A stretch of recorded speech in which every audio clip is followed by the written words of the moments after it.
How cultures works. When we travel to any country, it's important to know how culture works in order to try to understand it better. First of all, we should know what is culture. Kruber and Kluckhout, 1952, made a survey into 300 studies in order to come up with a unified definition of cultures. But it fails, since it cannot be only one definition of culture. However, the Capua and Winterworks 2004 describe it as a shared beliefs, norms, and attitudes that guide a group of people's behavior and help explain their world. Also, Stella Tintomi, 1999, defined it as a complex frame of reference that consists of parents, traditions, beliefs, values, norms, symbols, and meanings that change to vary degrees by integrating members of a community. In addition to all the aspects like beliefs, traditions, and norms that had been mentioned before, Hofstede 2002 categorized five dimensions of cultures. First one, identity. This is defined how the culture behave regarding the individualism and collectivism. According to Tim Toomey, 1997, individualism stresses the focus on personal goals, achievements, and needs over the group.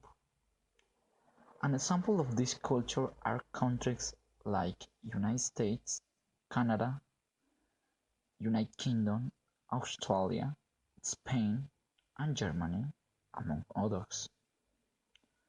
On the other hand, we have collectivisms that emphasize family and group work goals over individual needs or desires.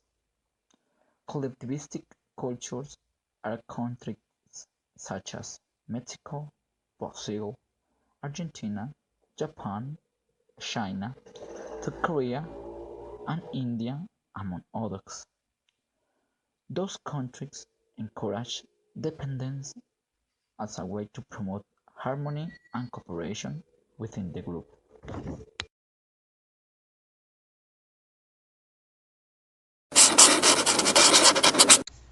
Tintomi described it as the degree of acceptance of the unequal distribution of power. Small power distance. In this kind of cultures, people tend to value an equal distribution of power, equal rights, and they consider that the reward or punishment depend on how a task is executed. On the other hand, we had large power distance societies. In this kind of culture, people accept an unequal distribution of power. The punishments or rewards are determined by the age, rank, and status. They allow inequalities of power and wealth. Social gender role. In traditional gender roles, men are supposed to be forceful, tall, and materialistic, while women are expected to be humble and sensitive.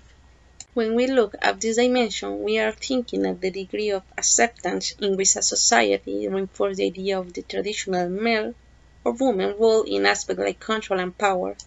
The next dimension is true value, and is divided in strong and weak uncertainty avoidance. The first one refers to the societies in which their members feel uncomfortable by uncertain situations or about the future. People try to avoid to be on the spot or to take risks. On the other hand, weak uncertainty societies promote risk-taking, and they feel comfortable when they are in the spotlight.